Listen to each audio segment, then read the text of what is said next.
Welcome to the Urban Herald.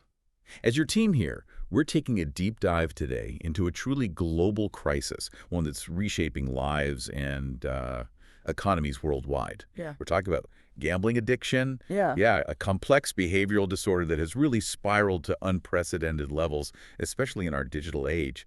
Our mission on this deep dive is, well, to extract the most crucial insights from a whole stack of sources, including our own reporting here at the Urban Herald. We want to help you grasp the true scale of this issue, understand its ripple effects, and see what's actually being done. Because this is far more than just a personal struggle, right? Oh, absolutely. It's a major public health challenge. With these huge societal costs that touch everyone. And what's particularly striking when you look at the sheer scope is the human toll. It's massive. We're talking about an estimated 80 million adults worldwide already grappling with gambling disorders. Yeah. 80 million. Okay. And millions more are, teetering on the edge, at risk. Then there's the economic burden. It's just staggering. It exceeds $270 billion annually, globally. $270 billion. That's hard to even comprehend. It is.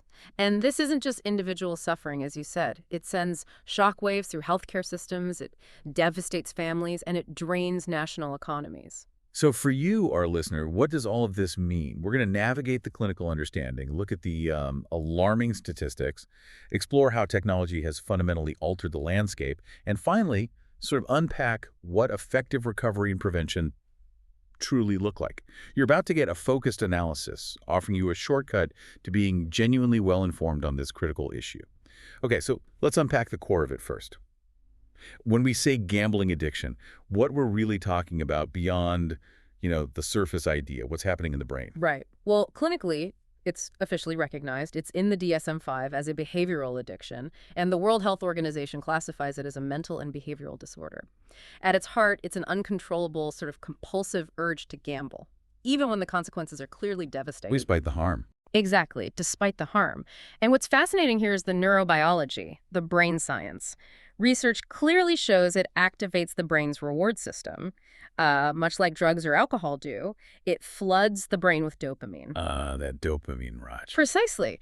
And that creates this powerful feedback loop that reinforces the behavior, making it incredibly hard to stop. This is exactly why treatment approaches often mirror those for substance use disorders. It's not simply a lack of willpower, not at all. That distinction, that it's a brain-based behavioral addiction, feels like a really crucial point to get across. So what are the progressive signs then? The telltale signs someone might be caught in this cycle. How does it actually manifest itself? It tends to progress across several areas: behavioral, emotional, financial, and it often gets worse over time. Behaviorally, you'll often see a real preoccupation with gambling, thinking about it constantly. Planning the next bet. Yeah, planning, reliving past experiences.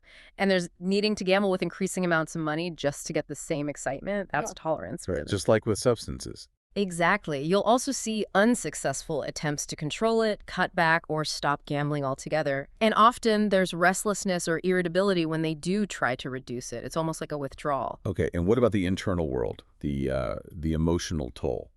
Emotionally, it's tough. Many use gambling as a kind of escape hatch. Escaping what? Feelings like helplessness, guilt, anxiety, depression. And then there's the destructive pattern of chasing losses, constantly trying to win back money they've already lost, which just pulls them deeper and deeper into this awful spiral. This often leads to lying, too. Lying to family, friends, therapists to conceal just how bad the gambling has become. And the financial side must be just devastating. Absolutely devastating. Jeopardizing or losing important relationships, jobs, maybe educational opportunities, and eventually relying on others to bail them out of these desperate financial situations. And we should mention, it's complex. It's rarely just gambling. Over 90% of individuals with a gambling disorder also have at least one other diagnosable mental disorder. 90%. Wow. Yeah. Plus, you add in the easy access to online platforms, super aggressive marketing, and then biological factors like maybe a genetic predisposition or personality traits like impulsivity. It really can be a perfect storm. Okay, the numbers. You mentioned 80 million sufferers earlier, which is huge. But let's dig into the global picture a bit more. What do the statistics tell us about its reach, where it's most prevalent? Well, what's striking isn't just the sheer global scale of harm you mentioned, nearly 500 million adults experiencing some level of gambling-related harm. 500 million. That's enormous. It is. But it's also how intensely concentrated it can be in certain regions. Prevalence rates for diagnosed disorders, they range widely, from maybe 0.1% in some places up to 6.0% of adult populations elsewhere. For instance, Latvia has reported the highest global rate at 6.0%. And here in the U.S., Oklahoma actually leads with an alarming 6.2% of its adult population. Higher than Latvia, even. Yeah. Australia also stands out, about 2.3% prevalence. And there, affected individuals spend, on average, over $1,500 per adult annually just on gambling. So this isn't just individual risk. It's like whole communities facing these deep challenges. Precisely. And you said the issue runs deeper than just the clinical diagnoses, right? Like Yeah. there are many more people suffering who don't quite meet the official criteria. Absolutely. For every single person with a severe diagnosable gambling disorder, estimates suggest there are an additional 2 to 3 individuals experiencing what we call subclinical difficulties, meaning they suffer significant harm, financial stress, relationship problems, emotional distress, but maybe they don't tick all the boxes for a formal diagnosis. So if you add them in, the total number of affected individuals globally could easily exceed 200 million. It's a massive hidden crisis for so many people. Okay, let's shift focus now to maybe the biggest game changer in all this, the digital revolution. How has online gambling just fundamentally rewritten the rules and, frankly, accelerated this problem? Oh, it's been transformative. The online gambling market is absolutely exploding. It's projected to hit something like $700 billion by 2028. 700 billion. Yep. And that's largely driven by smartphones. Experts call these mobile apps pocket casinos. Pocket casinos. That's a chilling term. It is, because they're available 24/7 right in your pocket without any of the traditional social or physical barriers of, say, going to a real casino. The data backs this up. Globally, 81% of people identified as problem gamblers participate online. In the U.S., it's around 59%. And the pandemic played a role too, didn't it? Huge role. COVID-19 significantly turbocharged this trend. Research showed 18% of past-year gamblers reported increasing their activity since the pandemic began. That's up from about 13% pre-pandemic. Well, isolation basically drove people online. It seems so. It was like this involuntary global experiment in isolation, and for some, online gambling filled a void. And it seems like younger generations are particularly drawn to this digital shift. What's the data show there? Exactly right. Data reveals nearly 48% of millennials and about 36% of Generation Z exclusively wager online. That's a huge shift. So it's moved from maybe an occasional social thing to something continuous, solitary. Precisely. Continuous, often solitary engagement right from their devices. And the constant availability, combined with, cashless payment systems, credit cards, digital wallets, creates this dangerous disconnect. How so? Well, you're not seeing physical money leave your hand, right? It's just numbers on a screen. It makes it easier to lose track, blurs the lines between the action of betting and the real financial consequences. It's not just the availability, though, is it? It's how these apps are designed. What specific features are built in to keep people hooked? Oh, they're incredibly sophisticated. Mobile apps use all sorts of features. Push notifications, for example, popping up with real-time betting opportunities. Creating urgency. Exactly. Limited time offers doing the same thing, even social sharing elements that kind of normalize constant betting and create the subtle psychological pressure to keep playing. And then there's the whole video game crossover. Yes, we absolutely cannot ignore the integration of gambling-like elements into video games, especially loot boxes and microtransactions. Research consistently links spending on loot boxes to the severity of problem gambling later on. Really? Yeah. For example, studies show 40% of kids who play video games open loot boxes. And get this, just 5% of gamers generate half of all loot box revenue. Wow. So kids are essentially learning gambling mechanics before they're even old enough to understand the risks. That's the deep concern. They're effectively learning to gamble without even realizing it. Okay, so we've talked about the mechanisms, the scale, the tech. Yeah. But what does this actually mean for individuals, for families? Let's start with that devastating financial toll you mentioned. Right. The financial consequences are often the first, most visible sign that there's a serious problem. Problem gamblers typically burn through their savings first, then they move on to borrowing friends, family, payday loans, multiple sources. It's sobering, but data shows 90% resort to taking cash advances from credit cards at some point. High interest, deep debt. And the amounts can be huge. Staggering. In the United States, the average caller to gambling helplines reports spending around $46,000 a year on gambling. $46,000. Average. Average. And about 3% accumulate debts exceeding $300,000. In the UK, it costs affected families an average of about £1,270 per year just in direct financial losses, let alone the debt. And beyond the direct losses, you see job loss, maybe from poor performance, absenteeism, sometimes even theft home foreclosures, personal bankruptcy. It's alarmingly common. And that kind of financial strain must have a massive impact on mental health. How closely are these issues intertwined? Profoundly intertwined. It's often bidirectional, meaning one fuels the other. Problem gambling drastically elevates the risks of depression and anxiety. Research consistently shows individuals with gambling problems experience depression rates around 77%. Similar numbers for anxiety disorders. 77%. That's incredibly high. It is. And for their families, the ripple effect on well-being is immense. Nearly all family members, 95%, report experiencing sleep disorders just due to the constant stress and worry. That's awful. But maybe the most chilling statistic is the suicide risk. Oh boy. It's estimated to be 15 times higher than the general population for individuals with gambling disorders. And in the UK, one study found it was 19 times more likely for problem gamblers. 15 to 19 times higher. This translates, in the UK alone, to an estimated 4 to 11% of all suicides annually. That's potentially 250 to 650 people taking their own lives each year due to gambling. There was a quote from John Smith, a recovering addict and advocate, that really sticks with me. He said, "Gambling addiction doesn't just empty your pockets, it empties your soul and shatters the trust of everyone around you." That really drives home the emotional devastation, doesn't it? And the impact on families, especially kids, must be just immense. Oh, the harm stretches far, far beyond the individual. It envelops spouses, children, parents, siblings, extended family. A staggering 96% of family members report significant harm to their relationships, and 67% describe a profound negative impact on just the day-to-day family dynamics. And the kids. Kids often face parental neglect, maybe emotional, maybe physical. There's often inadequate role modeling, severe financial deprivation. Basic needs sometimes aren't met. The conflict within the home that results often leads to higher rates of behavioral problems for the children, difficulties at school. And the burden on the other family members trying to cope. It's huge. They often use their own work time, their own resources trying to manage the crises. Studies show 37% report a significant impact on their own work or education, and 29% feel they've missed out on career progression because of it. Wow. And the emotional toll on them, it's immense.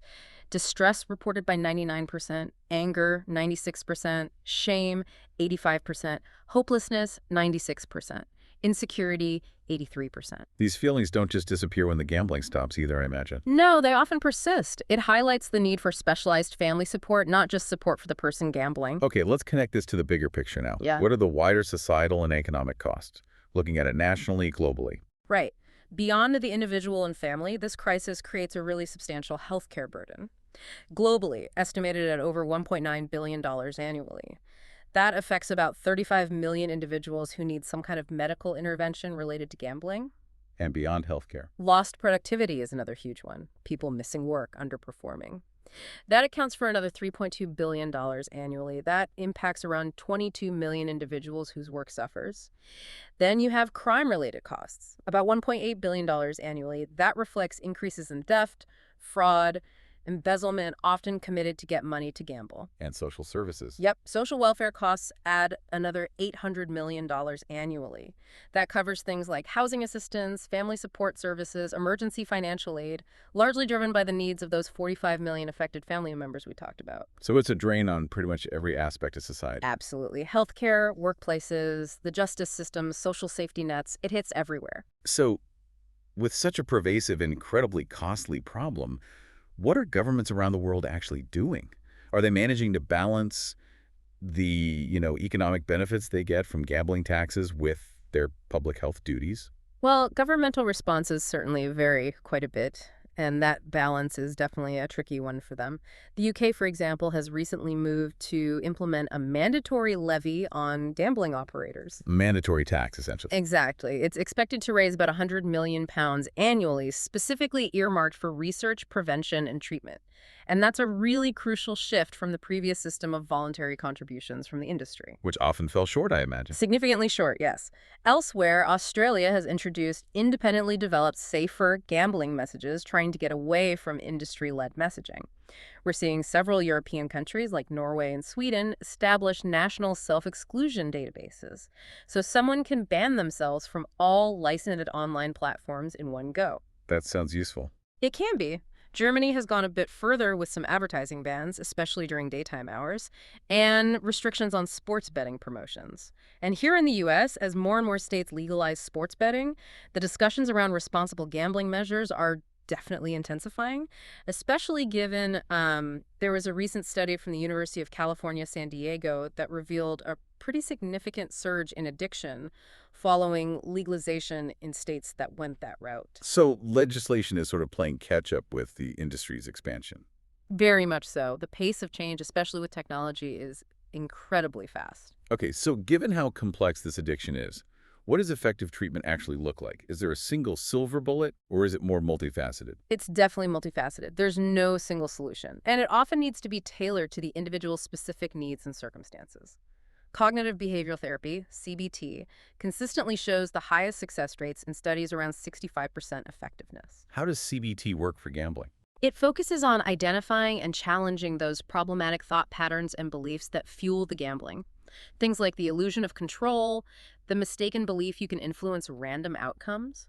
Or thinking a win is due after a losing streak? Exactly, the gambler's fallacy. CBT helps people recognize and change those thoughts. Medication can also play a role. Drugs like naltrexone, often used for alcohol and opioid addiction, can help reduce the urges and cravings to gamble. Studies show about 55% effectiveness there. Interesting. And support groups? Hugely important. Groups like Gamblers Anonymous, based on the 12-step model, offer invaluable peer support, the connection with others who understand. Effectiveness is estimated around 40%, but they are highly accessible. And online options? Yes, increasingly online therapy platforms are emerging as really valuable. They offer good effectiveness, maybe around 58%, and crucially high accessibility, great for people in remote areas or those who feel stigma about seeking face-to-face help. So beyond that clinical treatment, what about these responsible gambling initiatives we hear about, often promoted by the gambling industry itself? How do they fit into prevention? Are they actually effective? That's a really important question. These initiatives, whether they're led by the industry or mandated by regulators, aim to prevent harm, but their effectiveness, well, it can be mixed. Like self-exclusion. You mentioned the databases. Right. Self-exclusion programs allow individuals to ban themselves from gambling venues or websites. In theory, it's a great tool. But research shows alarmingly high breach rates in many places. People find ways around it, or the enforcement isn't strong enough. What else? Education and awareness programs are crucial, especially youth-targeted programs. There's one called Ludens that shows promise in reducing risk by focusing on understanding specific gambling mechanics and probabilities. And then there are technological solutions built into platform spending limits, time restrictions, reality checks that pop up reminders. Do those work? They can help, but research suggests they're most effective when they're combined with some kind of human support or follow-up. On their own, they can often be easily dismissed or bypassed by someone determined to gamble. Okay. For anyone listening right now who might be struggling, or perhaps knows someone who is, what specific resources can they turn to? Where can they find help? Yeah, that's vital. Comprehensive support services are out there. This usually includes national helplines, counseling services, both individual and family, financial advice, and dedicated family support groups. So specifically in the UK, you have organizations like GamCare, Gambling Therapy, and Be Gamble Aware. They offer helplines, online chat, treatment referrals. In the US, there's the National Problem Gambling Helpline. That number is 1-800-GAMBLER. There's also the National Council on Problem Gambling website. And of course, Gamblers Anonymous meetings are widely available. Okay, 1-800-GAMBLER in the U.S. Yes. In Australia, there's gambling help online and various state-based problem gambling support services. Canada has the Responsible Gambling Council and the Problem Gambling Institute of Ontario.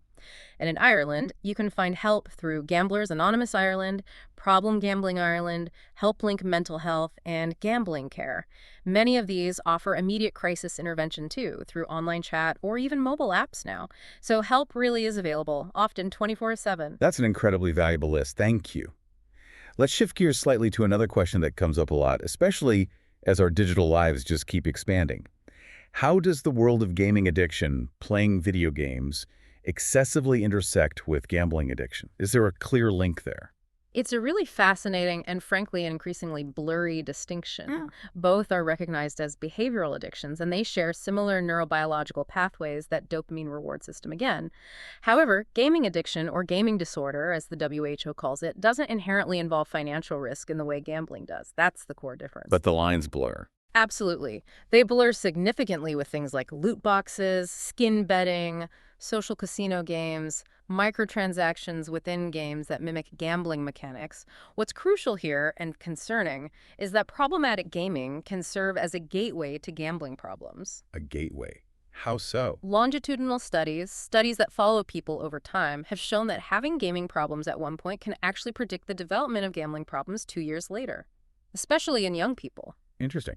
Does it work the other way? Does gambling lead to gaming problems? Generally, no. The research suggests the link is stronger from problematic gaming to gambling, not typically the other way around. So what does that imply? It suggests that early intervention for problematic gaming, particularly addressing exposure to those gambling-like mechanics like loot boxes in youth, could be a really powerful preventative measure.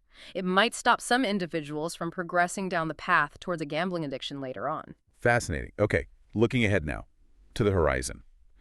What does the future hold for this crisis?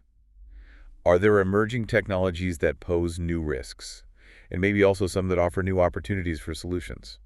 It's definitely a mixed bag. On the risk side, you have emerging technologies like virtual reality gambling. VR, casinos? Exactly. Imagine how immersive and potentially addictive that could be, creating incredibly realistic environments that could intensify the psychological grip of gambling. Then there's cryptocurrency gambling. That introduces a whole set of additional risks. Anonymity makes regulation harder. The volatility of crypto itself adds another layer of financial risk. But are there potential upsides to new tech? There are. On the flip side, you have things like artificial intelligence and machine learning. Now, AI can be used by operators for sophisticated targeting of vulnerable individuals, which is a huge concern. Right. But AI and ML also offer immense potential for good. For improved early intervention, for example, identifying patterns of play that indicate someone might be developing problems much earlier than we can now. And for treatment? Yes, potentially for customizing treatment approaches based on an individual's data and behavior, hopefully leading to better, more personalized efficacy. So, yeah, it's definitely a double-edged sword. So thinking about that future, where are the key areas where we most desperately need more research and better policy development to try and get ahead of this curve? Several key areas stand out. First, future research really needs to deepen our understanding of the full spectrum of gambling harm. Across all the diverse populations affected, across all the different types of gambling, online, offline, sports betting, casinos, lotteries, we especially need more long-term longitudinal studies to see how harm develops over time. And more gender-specific research, because men and women often experience gambling problems differently. In policy. Policy development absolutely must focus on creating comprehensive regulatory frameworks. And crucially, these frameworks need to explicitly address that technological convergence we talked about, the blurring lines between gaming and gambling. This isn't something one country can solve alone either. These are global digital platforms, so it requires essential international cooperation. Sharing best practices, coordinating regulations where possible. And prevention. Prevention research is critical. We need to figure out how to develop effective population-level interventions, things that reduce harm before people develop clinical problems. That means investigating the best approaches to gambling education, figuring out what really works with advertising restrictions, and maybe even looking at environmental modifications. Okay. So pulling all these different threads together now, what's the big overarching takeaway from this deep dive? I think the main takeaway is that the gambling addiction crisis is, without doubt, a defining public health challenge of our digital age. It's impacting millions upon millions of lives and costing society billions. And as members of the Urban Herald team digging into this, it seems clear that while technology has dramatically expanded access and risk, it also holds real potential for delivering solutions if used responsibly. Exactly. If we connect this to the bigger picture, it means successful intervention can't be just one thing. It demands a truly multifaceted approach. You need individual treatment, yes, but also robust family support, community-level prevention efforts, and strong, adaptable regulatory measures from governments. The path forward really involves intelligently leveraging technology for positive intervention, for detection, for treatment access, while simultaneously maintaining strong ethical frameworks to protect the most vulnerable among us. It's definitely a complex, constantly evolving issue. But really understanding its nuances, its scale, its impact, that feels like the crucial first step toward any kind of effective action. For you, our listener, we sincerely hope this deep dive has provided not just the facts and figures, but a clear, maybe actionable perspective on why coordinated global action on this is just so profoundly critical right now. And maybe this raises an important question for you to consider as we close out today. How can we, both as individuals and as communities, proactively foster environments that genuinely prioritize well-being? Prioritize that over the often fleeting allure of quick wins and easy money, especially as those lines between digital entertainment and financial risk just continue to blur almost into nothing sometimes. It's definitely something vital to ponder as we all continue to navigate this increasingly digital world. We really hope you've gained a deeper understanding from this Urban Herald deep dive today. Stay informed, stay curious, and we'll be back soon with another critical analysis.